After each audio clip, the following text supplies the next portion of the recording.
porque tal vez, doctor Ruiz, cuando uno habla en el sentido de que la universidad cumpla la función que esta sociedad en particular le pide, hay una gran diferencia, por ejemplo, entre países como Estados Unidos, España, la Unión Europea, en la cual entiendo que una gran cantidad de la población ya no está dirigida a labores agrícolas. Por ejemplo, en Estados Unidos solamente un 2% de toda la población produce el 90% de la producción agrícola y prácticamente pues alimentan a muchas regiones también del mundo.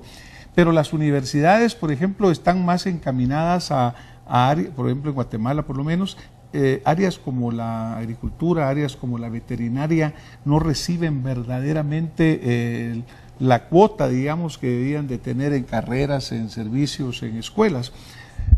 Una reforma universitaria, ¿cómo debería enfocarse? ¿Debería enfocarse a nivel universal o debería enfocarse a nivel local nuestro? Bueno, aquí tiene que ser a nivel local, lógicamente. Si se está hablando de que Guatemala es básicamente un país donde la principal actividad es de carácter agrícola, pues habrá que tener unas buenas facultades donde salgan buenos ingenieros agrónomos. Hay que ver cuál es la realidad. Hay universidades que hoy día están preparando a muchos de sus estudiantes pues para el segundo sector, el sector industrial o el sector servicios. Quizás los países más desarrollados están trabajando más enfocados a esta sociedad de la información que básicamente es doctor de sector servicios.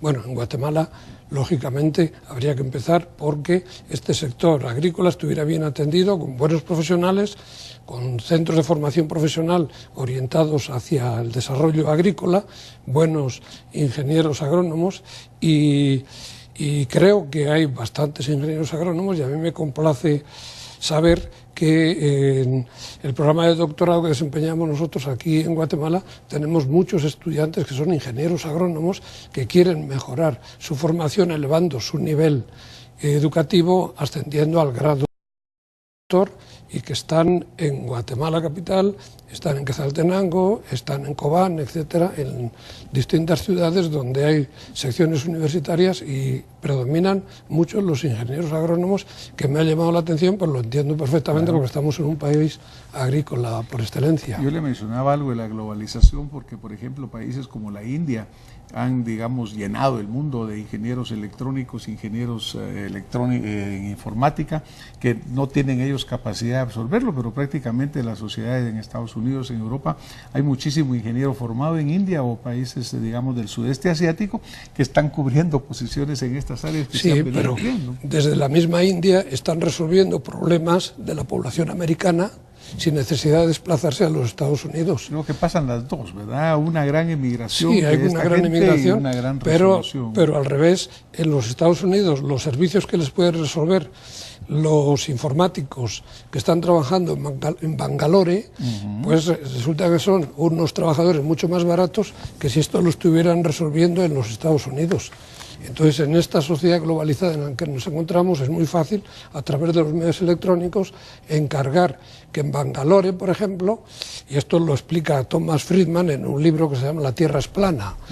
Él explica, porque lo ha estado allí observando, que en Bangalore están resolviendo aproximadamente pues la declaración de la renta de unos 500.000 norteamericanos, que se lo hacen en Estados Unidos y allí están en contacto con las agencias tributarias de Estados Unidos y entonces vuelven la información otra vez a los Estados Unidos. Pero ese trabajador en la India es muy barato, claro, en relación con uno que estuviera trabajando en San Francisco. Entonces esta globalización permite también distribuir la mano de obra de una manera un tanto racionalizada en función del coste de la producción y el coste del empleo. Bueno, es un problema también para el trabajador local que está ganando salarios mucho más bajos que sus colegas que están haciendo lo mismo en otros países. Eso sucede mucho en el área de radiología. Yo soy médico radiólogo y actualmente muchos estudios en Estados Unidos son interpretados en India, digamos, claro, a un precio mucho más barato, ¿verdad? Ahora, por ejemplo, cuando hablamos de la parte rural, doctor, yo regreso a la parte rural, pues por la el hecho que Guatemala es un país agrícola, pero obviamente también hay que buscar el hecho de tener valores agregados en los productos, ¿no? Porque verdaderamente el elote en sí que produce maíz no tiene el mismo valor que una bebida elaborada de maíz, ¿no? ¿Cómo visualiza usted esta parte, este desarrollo de microempresa, de transformación, a ponerle más valor? Esa nueva ruralidad que salga de la simple producción al hecho de la transformación. No, desde luego, en los espacios de las zonas rurales lo que habría que fomentar precisamente es lo que acaba de decir, que un producto no solamente la tierra la tiene que producir, sino que en ese espacio geográfico tendría que transformar. Se tendría que envasar, se tendría que distribuir para que llegue después al consumidor. Y el consumidor tendrá que estar en las ciudades, tendrá que estar en otros países, ¿no? Por lo tanto, es cerrar el ciclo de la producción y comercialización es muy importante, porque muchas veces las zonas rurales se les ha utilizado como espacios simplemente de producción, pero no de transformación. Con este tema de la nueva ruralidad que usted ha planteado, yo creo que es importante ver las nuevas corrientes, podríamos decir, que se está sugiriendo y proponiendo a los gobiernos para que se impulse dentro de estos espacios. Por ejemplo, se está fomentando mucho el turismo dentro de estos espacios geográficos, porque hay muchas zonas que hay patrimonio que no se ha explotado, patrimonio que no se ha descubierto. Todavía está en Guatemala, todavía hay muchos sitios donde están cubiertas el antiguo, digamos, cultura maya de Guatemala, ¿no?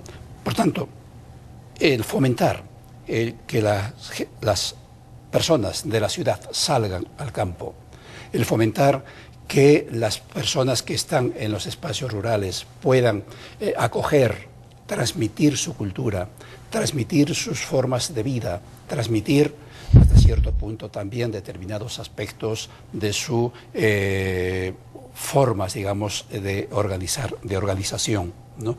Todo esto es una complementariedad que se tiene que dar entre lo rural y lo urbano. Y que obviamente existe un nicho importante en esto. Vamos a tener que ir a una pausa y regresamos en un momento con más Acción Positiva.